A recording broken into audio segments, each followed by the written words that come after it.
Please, তোমরা তো জানো না কখন তোমরা মরবা। শোনো, তুমি অপরাধ করিও যদি তোমার মনে হয় আল্লাহ তোমাকে দেখে না, তখন করিও। তুমি অপরাধ করিও যদি তোমার মনে হয় আল্লাহ তোমাকে জিজ্ঞেস করবে না, তুমি নিশ্চিত বেঁচে যাবা। তুমি অপরাধ করিও যদি তোমার মনে হয় যে আল্লাহ তোমার জন্য জাহান্নাম নির্ধারণ করবে, আর তুমি আল্লাহকে বলবা আল্লাহ আপনি বললেই হবে না আমি জাহান্নামে যাব। যদি এই ক্ষমতার অধিকারী হও তাহলে তুমি অপরাধ করিও। তোমাকে বলি, ইয়া মহিলা, মা, বোন, চাচা, চাচি, নামাজ ছাড়া মানুষ মুসলমান থাকে না।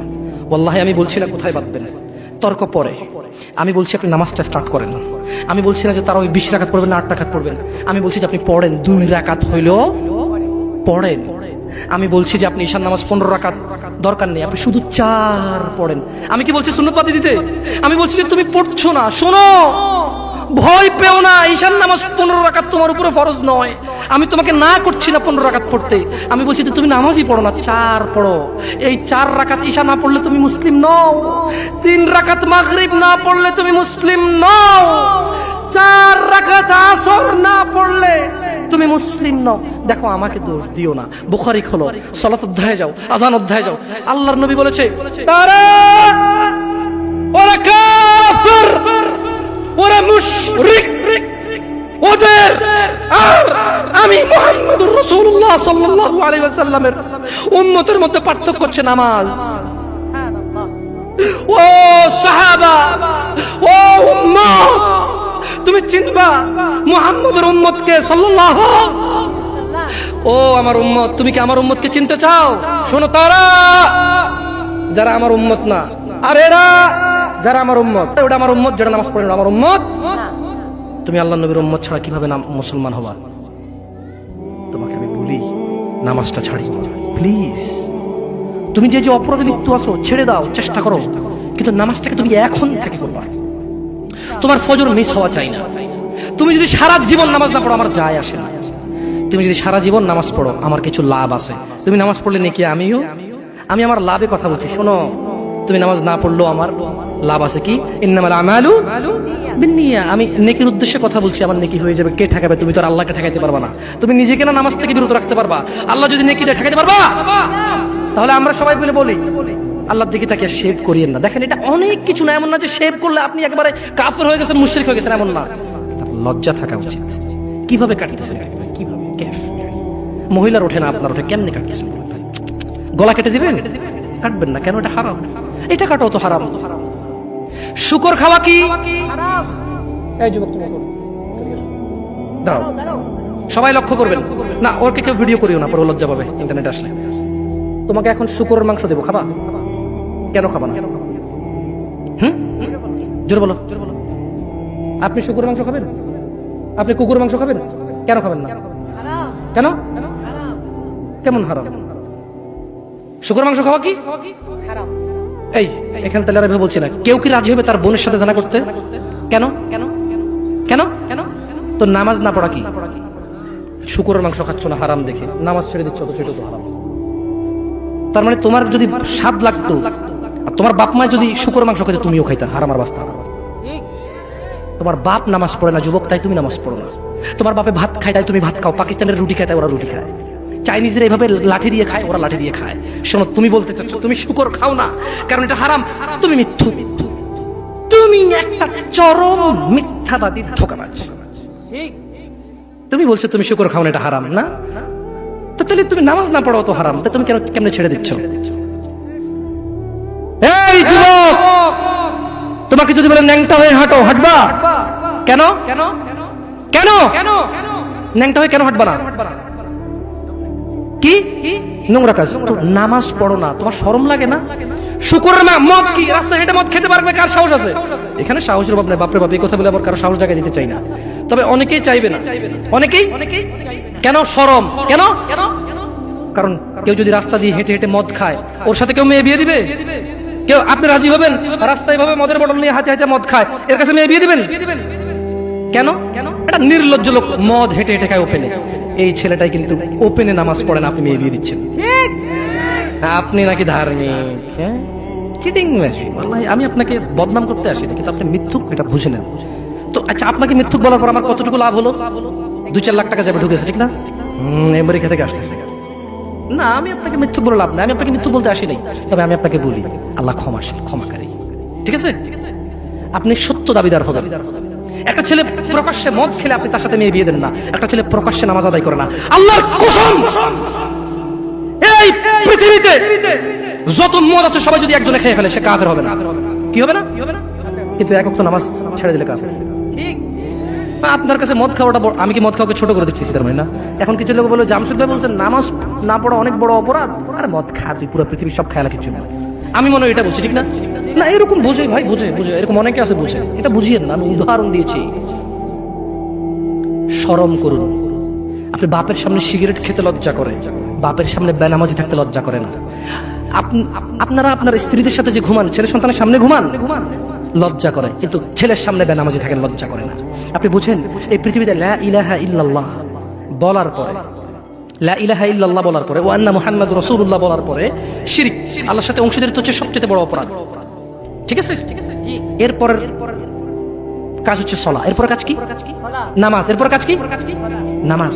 আপনি জানেন এই নামাজ না পড়লে মানুষ কাফের হয়ে যায়, অথচ মানুষ ন্যাংটা হয়ে হাঁটতে লজ্জা পায়, মানুষ প্রকাশ্যে মদ খেতে লজ্জা পায়, মানুষ প্রকাশ্যে দাঁড়িয়ে পেশাব করতে লজ্জা পায়, মানুষ প্রকাশ্যে প্রেমিকের সাথে কথা বলতে লজ্জা পায়, মানুষ বাপের সামনে সিগারেট খেতে লজ্জা পায়, মানুষ প্রকাশ্যে শুকর মাংস খাবে না, মানুষ প্রকাশ্যে সিগারেট খায় না, মানুষ প্রকাশ্যে গাঁজা খায় না, মানুষ প্রকাশ্যে নাচে না, মহিলারা প্রকাশ্যে গোসল করতে লজ্জা পায়, পুরুষরা প্রকাশ্যে পায়খানা করতে লজ্জা পায়, কিন্তু কেউ এত জঘন্যতম অপরাধ যা না করলে কাফের হয়ে যায়। প্রকাশ্যে সবাই আজান চলে, কেউ মসজিদে আসে না, কেউ লজ্জা পায় না। তাহলে দুনিয়া কি বলেন তো? তুচ্ছ খেলতামাশা। নামাজটাকে ঠিক করেন। যদি আল্লাহ আমাকে বাঁচায় রাখে আগামী বছর আনলে, আজকে পরিচয় দিয়ে গেলাম। কি দিয়ে গেলাম? আমার নাম জামশেদ মজুমদার, এটাই আমার চলে, কোনো আলেম মোল্লা মুন্সি তেমন কিছু না, কোনো রকমের যা পারি তা বলি। যদি আপনাদের প্রয়োজন হয় ভবিষ্যতে ডাকবেন। আজকে আল্লাহ ভীতি নিয়ে কথা বলে গেছি, পরবর্তী সময় আসলে ইনশাআল্লাহ কোন আমাল করলে মানুষ জান্নাতে যাবেই যাবে, এটা নিয়ে কথা বলবো ইনশাআল্লাহ। আসসালামু আলাইকুম ওয়া রাহমাতুল্লাহি ওয়া বারাকাতুহু। আমি তো হারাম রিলেশনশিপ, লা এগুলো বলা আছে অনেক। শুফ, হারাম রিলেশন না, যারা প্রেম প্রীতি করে, এগুলো নিয়ে না। তাহলে একটা মানে পরকিয়া। আমাকে দেখেছি কই, প্রশ্ন কোথায়? না, প্রশ্নটা লিখতে বলেছিলাম তো লেখা হয়নি। পরকিয়া করতে। আচ্ছা, একটা প্রশ্ন করি আপনাদেরকে। প্রশ্নটা হচ্ছে, ঘুকে বিসমিল্লাহ বলে খেলে হারাম হালাল হবে? কে হাসতেছেন? ঘু বিসমিল্লাহ বলে খেলে হারাম হবে না হালাল হবে? হারাম হবে। কেউ যদি জিনা করতে যায়, যদি বলে যে বিসমিল্লাহ আল্লাহুম্মা জান্নিবনা শাইতান ওয়া জান্নিবিশ শাইতানা মা রাযাকতানা, জিনাটা হালাল হয়ে যাবে? হ্যাঁ। কেউ মক্কা শরীফে গিয়ে কাবার পাশে বসে যদি মদ খায়, হালাল হয়ে যাবে? তো আপনার সাথে পুরুষে কথা বলা গুনাহ, পুরুষ মহিলার সাথে কথা বলা গুনাহ, তো এটা কিভাবে হালাল করবেন? একটা ছেলে বলতেছে যে হুজুর আমরা প্রেম করি, বিয়ে করলে হালাল হয়ে যাবে না? আমি বললাম বলদ, বিয়ে করলে তোর প্রেমটা হালাল হবে না, তো ওটা তো গুনাহ। তুই কবুল বলার 1 সেকেন্ড আগ পর্যন্ত এগুলো সব গুনাহ ছিল। কবুল বলছস, কবুল না বলে যে কাজ করেছিস আর কবুল বলে যে কাজ করবি, পার্থক্য হচ্ছে কবুল বলার পরে যতগুলো করবি এগুলার হারাম হবে না, কিন্তু কবুল বলার আগে যা করছিস সবই হারাম।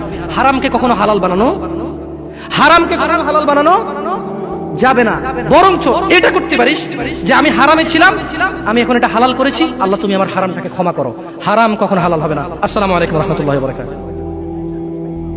যুবক, তোমাকে একটা বাস্তবতা বলি, তোমার বাবা তোমাকে কত ভালোবাসে। তোমার বাবার বয়স 35, 20 বছর বয়সে বিদেশ গিয়েছিল, তোমাদের ঘর ছিল না, 5 বছর জীবনের ব্যয় করে দিয়েছে। বাবা মা, আত্মীয় স্বজন, বন্ধু বান্ধব, ক্রিকেট, ফুটবল, ক্যারাম, কত দাওয়াত, কত আপনজন মারা গেছে, সব ব্যয় করে 25 বছর বয়সে দেশে এসে বিয়ে করেছে ঘর দিয়ে তোমার মাকে। তোমার জন্ম হয়েছে, তোমার বাবা চলে গেছে বিদেশ। তোমার জন্মের পরে 8 বছর তোমার বাবা বিদেশে, বিবাহিত তো বটে, কিন্তু সে বউয়ের স্বাদ পাচ্ছে না। তুমি প্রেমিকার পিছনে ঘোরো, 15 বছর বয়স তোমার, 20 বছর 22 বছরে বাইক লাগবে তোমার। তোমার বাবা বিয়ে করা সত্ত্বেও সে তার যৌবন কাটাতে পারেনি তার বউয়ের সাথে, মানে তোমার মায়ের সাথে, তোমার জামা কাপড়ের ব্যবস্থার জন্য। তুমি বুঝো যুবক, তোমার বাবার বয়স এখন 40, সে তোমার মার কাছে আসলে আর অনুভূতি নেই, তার শক্তি কমে গেছে। তুমি বুঝবা না যুবক, 15 বছর বয়সে তুমি যত উত্তেজিত, তোমার বাবা 30 বছর বয়সে এরকম ছিল, সে আসতে পারেনি, তুমি পড়বা বলে, তোমার স্কুলের ফি লাগবে বলে। That much he loves you. তোমার বাবা তোমাকে এত ভালোবাসে। জি, তোমার এই খারাপ বাবাটা যে তোমাকে বাইক নিয়ে দেয়নি, তুমি নষ্টামি করো, মেয়েদের পিছনে করো, মোবাইল রিচার্জ করে দাও মেয়েদের, তোমাকে যে ডেলি 500 টাকা করে দিতে পারে না, এই লোকটা যদি 60 বছর বয়স পায়, তার জীবনের 20টা বছর সে এমন 20টা বছর, যে 20টা বছরে সে হাড় ভাঙা পরিশ্রম করতে পারত, করছে, তোমার মায়ের দেখা সে পায়। এমন মূল্যবান যৌবন 20টা বছর দিয়েছে, 50 বছর বয়সের দেশে আসছে। তুমি বিয়ে করে বউ নিয়ে আলাদা থাকো, তুমি বিয়ে করে শ্বশুর বাড়িতে যাও, তোমার বাবা দেশে তো আসছে, তার যৌবন আর নেই, তার ওই সুখ স্বাচ্ছন্দ্য আর নেই। তোমার যৌবন তৈরি করেছে তার যৌবন দিয়ে। এই মুহূর্তে কোটি টাকা দিলে কি সে যৌবন কিনতে পারবে? তোমাকে তোমার বাবা এত ভালোবাসে, আর আল্লাহ বলছে তোমার এই বাবা, যে বাবা ঘুষ খেয়ে তোমাকে মানুষ করার চেষ্টা করে বিদেশে পড়ালেখা করানোর, যে বাবা এই এলাকার চেয়ারম্যান হতেই হবে, না হলে নয়, এতগুলো মানুষের দায়িত্ব নিচ্ছে, অথচ সে নিজেও জানে দায়িত্ব পালনে সে ব্যর্থ হবে, শুধু তোমাকে R15 কিনে দেওয়ার জন্য, শুধু তোমাকে বিদেশে পড়ানোর জন্য। এত মূল্যবান, এত আদরের বাবা। আল্লাহ বলছেন যে ইউবাসসারুনাহুম ইয়াওয়াদ্দুল মুজরিম, ও মুহাম্মদ সাল্লাল্লাহু আলাইহি ওয়াসাল্লাম, আপনি সেদিন দেখবেন অপরাধী এই মানুষটা যে এত বোকা, ছেলের জন্য এত কিছু করেছে হারাম ভাবে, হালালের ধার ধারে নাই, হারামের ধার ধারে নাই। জি, আপনি আপনার ছেলেকে ভালোবাসছেন, শুধুমাত্র অপরাধী হয়ে মৃত্যুবরণ করার কারণে আপনি আল্লাহকে বলেন ইয়া আল্লাহ আব্দুল্লাহ রে নাও জাহান্নামে ফেলো, আমাকে ছাড়ো। এই ভালোবাসা ছেলেকে বাসবে? এই ভালোবাসা বাসবে? ইন্না লিল্লাহি ওয়া ইন্না ইলাইহি রাজিউন, ইন্না লিল্লাহি ওয়া ইন্না ইলাইহি রাজিউন। ওয়া সাহিবাতিহি ওয়া আখিহি ওয়া ফাসিলাতিহি আল্লাতী তুওয়িহি ওয়া মান ফিল আরদি জামিআ সুম্মা ইউনজিহি।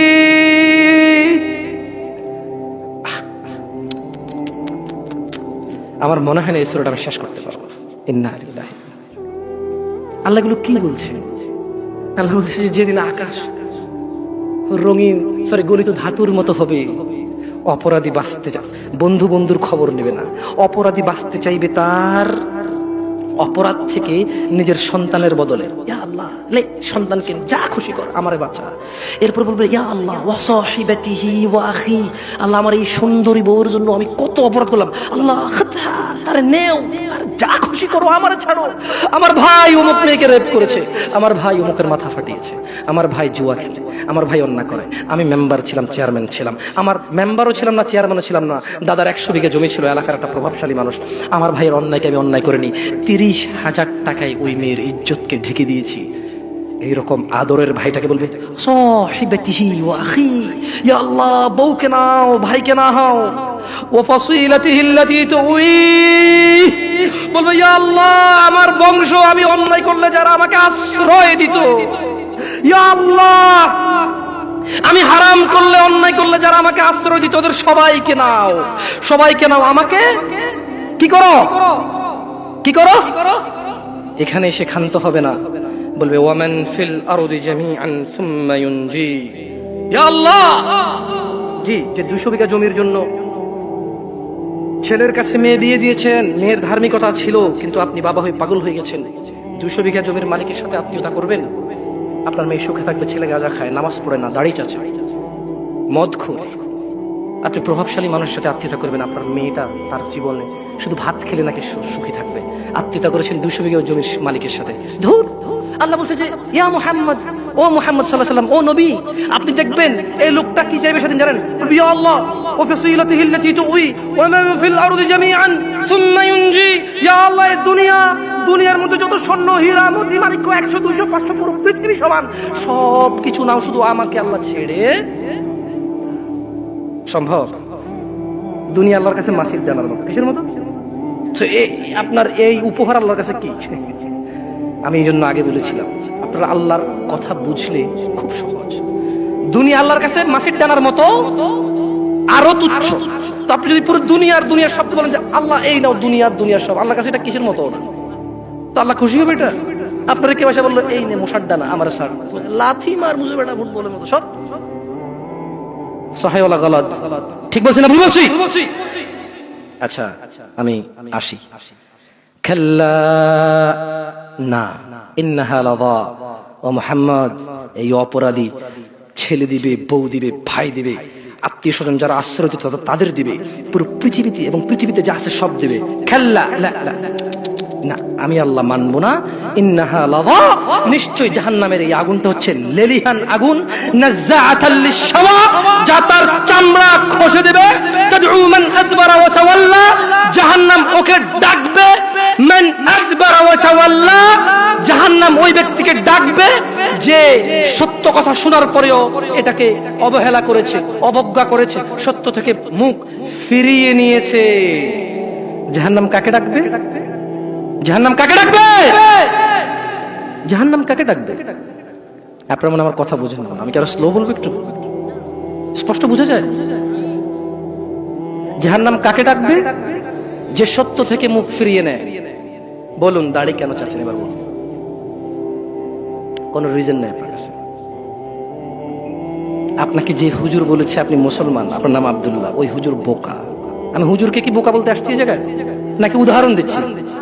ভাই দেখেন, আপনাদের মন মতো না হলে কিন্তু আপনারা উদাহরণের বলেন যে হুজুরে কইছে, আসলে কিন্তু কই নাই, উদাহরণ দিচ্ছি। কি দিচ্ছি? যে আপনাকে বলছে যে আপনার বিয়ে পড়াইতে গেছে ও বোকা। যে জানে যে আপনি নামাজ পড়েন না, কি পড়েন না, আর আপনাকে লা ইলাহা ইল্লাল্লাহ পড়ে কবরও দিচ্ছে, লা ইলাহা ইল্লাল্লাহ পড়ে আপনার বিয়েও দিচ্ছে, হুজুর বোকা। ও নিজেই হুজুর না, ও নিজে কিনা। কারণ সবচেয়ে বড় হুজুর কে? মানুষদের মধ্যে সবচেয়ে বড় হুজুর কে? জনাবে মুহাম্মাদুর, একটু জোরে বলেন, জনাবে মুহাম্মাদুর।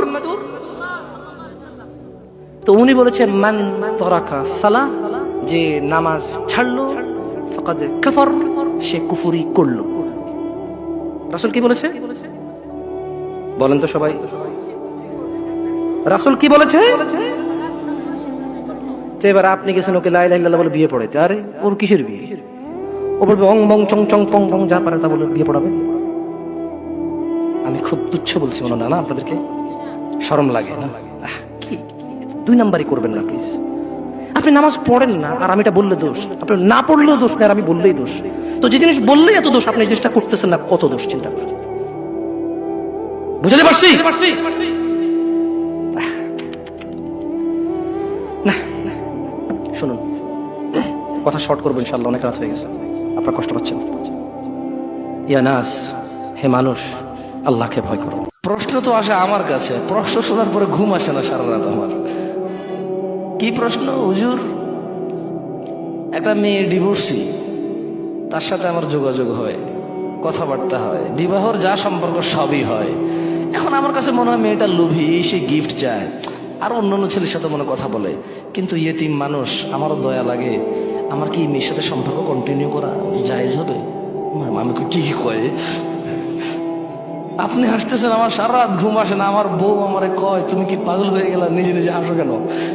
আমি বলি যে হাসবো না, কি করবো বুঝতেছি না, জবাব দিব কি আমি? মানে প্রশ্ন এখন আর এটা না যে কোনো মেয়েকে বিবাহ করা ছাড়া কথা বলা যাবে কিনা। কয়েক বছর সম্পর্ক করে, বিবাহের সব সম্পর্ক করে, এখন তার মনে হয় লোভী, অন্য ছেলের সাথে কথা বলে। আবার মেয়েটা ইয়েতিমও, ওর সাথে এখন কথা বললে, কথা বলা ছেড়ে দিলে, ওর আগেও ছেঁকা খাইছি তো, একটা ডিভোর্স হয়ে গেছে, মানে কোনো বদদোয়া লাগবে কিনা আবার। বলেন আমি কি জবাব দিব? আমার কাছে আসে প্রশ্ন। ইন্না লিল্লাহি ওয়া ইন্না ইলাইহি রাজিউন। যাই হোক, ওদের সোর্স অফ নলেজ আমার জানা নেই। মেয়ে খুব পর্দাশীল, কেন আপনার বোন নাই? ওই মেয়ে কি আকাশ থেকে পড়ছে নাকি? ওকে জানার জোর করে বাবা নেই? ওর বাপ কি নিঃসন্তান নাকি? ওর বাপের কি পুত্র সন্তান নেই নাকি? ওর মেয়ের কি ভাই নাই নাকি? ওকে আকাশ থেকে আসছে, বিদেশ থেকে ওকে ইম্পোর্ট করে নিয়ে আসা হয়েছে। ছিলেন না আপনারা ওদেরকে? ছেলে একটা ঘুরঘুর ঘুরঘুর ঘুরঘুর করে, কি ওকেও ভালোবাসে। তো আপনি কিভাবে জানেন আপনাকেও ভালোবাসে? আপনি তো পর্দা করেন, আপনাকে রিচ করছে কিভাবে সে? আমি এটা জিজ্ঞেস করছি। আমাকে বলে যে 2 বছর থেকে একটা ছেলে ঘুরে, আমি আমার বাবার পছন্দ ছাড়া বিয়ে করবো না, ওকে বলেছি ভালোবাসে না, কিন্তু 2 বছর থেকে ঘুরে, কত মেসেজ পাঠায়। আমি বললাম যে আমি আপনাকে ব্লক করে দিলাম, দেখি আপনাকে মেসেজ পাঠান। ওরা আর এক আইডি দিয়ে 2 দিন পরে মেসেজ দিয়েছে, শেখ শেখ আমার আইডি একটু খুলে দেন। আমি বললাম দেখছেন, এটাকে ব্লক করে দিল, শেষ। কয়টা করবেন? একটা ছেলে, আপনি খুব ধার্মিক মহিলা, আপনাকে একটা ছেলে 2 বছর থেকে অ্যাপ্রোচ করে, আপনি খুব ধার্মিক আল্লাহ ভীরু, কিন্তু ওই ছেলে আপনার সাথে কথা বলার সুযোগ আপনি রাখছেন। আরেকটা ছেলে আপনার ফেসবুক আইডি জানতে হবে কেন? আচ্ছা জেনে গেল, ঠিক আছে, বান্ধবীর থেকে জেনে গেছে, তো ও প্রেমের প্রস্তাব দিচ্ছে। আচ্ছা বুঝছি, ওর কাছে সুযোগ ছিল, দিচ্ছে। আমি তো করবো না, তো আমার সাথে করতে পারতেছে না প্রেম। আমি যদি না চাই যে আমাকে মেসেজ করবে না, তাহলে ওইটাও পারবে না। বোঝেন নাই কথা? একটা মেয়ে আমাকে বললো আই লাভ ইউ হুজুর, আমি বললাম যে আই এম সরি। সে বললো আমি ফাঁসি দিয়ে দেবো। আমার কি এই দেশে কোনো ল আছে নাকি কেউ বিয়ের প্রস্তাব, প্রেমের প্রস্তাব দিলে যদি রাজি না হয় ও ফাঁসি দিলে আমার দোষ আছে নাকি? এরকম তো পাগলামের সীমা আছে। তো কোন কোন কোন কোন স্কুল কলেজে পড়াশোনা করা ছেলে মেয়েগুলা ভয় পায় ওই ছেলে ব্লেডে হাত কেটে ফেলবে। আরে ওর হাত, ওর ব্লেড, ওর জীবন, ও কাটুক, আমার কি? আমার দোষ কি? আমাকে একজনে বলবে যে আই লাভ ইউ, আমাকে বিয়ে করে ফেলতে হবে, নাহলে ও মরে যাবে, আমার দোষ। দেশের সরকারও তো এটাকে পাগল বলবে, ইসলাম তো এটাকে গুনায় ধরবে না। ওর কাজের জন্য ও দায়ী, আমার কাজের জন্য আমি দায়ী। তো এইসব ছেলে মেয়ের সোর্স অফ নলেজ কি আমি জানি না। একজন বললো যে হুজুর আপনি যে বললেন তাহাজ্জুদের নামাজ পড়ে প্রেমিকা চাওয়া যাবে না, কিন্তু হাদিসে তো আছে নেককার স্ত্রীর জন্য তাহাজ্জুদের নামাজ পড়া যাবে। তা দেখছেন কি বাপরে বাপ, কি বড় আলেম। তাহাজ্জুদের নামাজ পড়ে আমি বলবো যে ইয়া আল্লাহ আপনি আমাকে এমন স্ত্রী সন্তান দান করুন যা দেখে আমার চোখ জোড়াবে, এটা হলো এটা।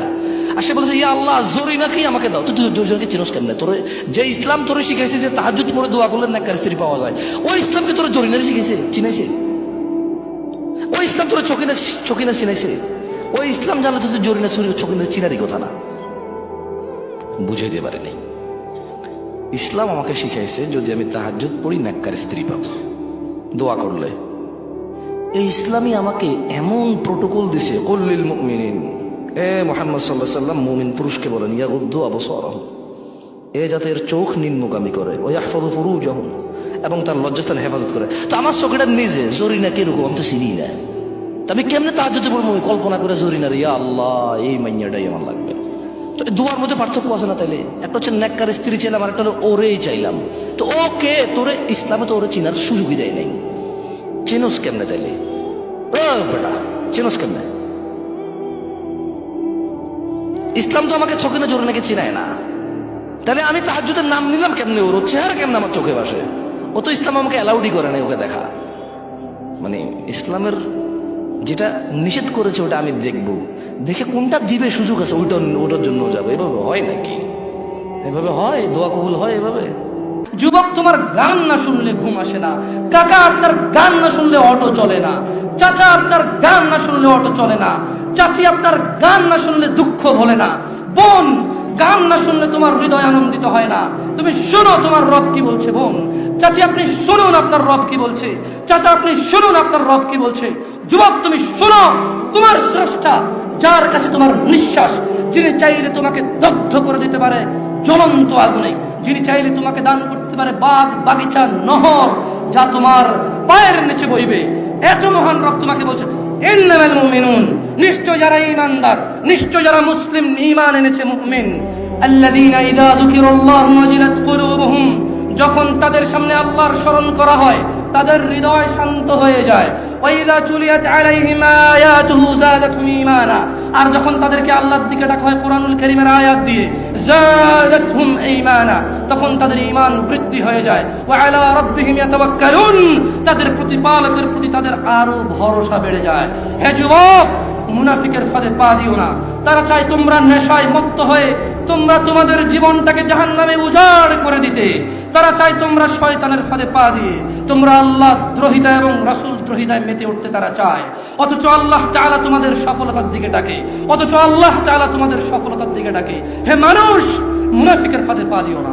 হে মানুষ, মুশরিকের ফাঁদে পা দিও না। হে মানুষ, জাহেলের ফাঁদে পা দিও না। হে মানুষ, শয়তানের ফাঁদে পা দিও না। তারা চায় তোমরা তোমাদের জীবনের সামান্য আনন্দের বিনিময়ে তোমাদের অনন্ত জীবনকে ধ্বংস করে দাও, তোমাদের অনন্ত সুখের জীবনকে তোমরা ভুলে যাও।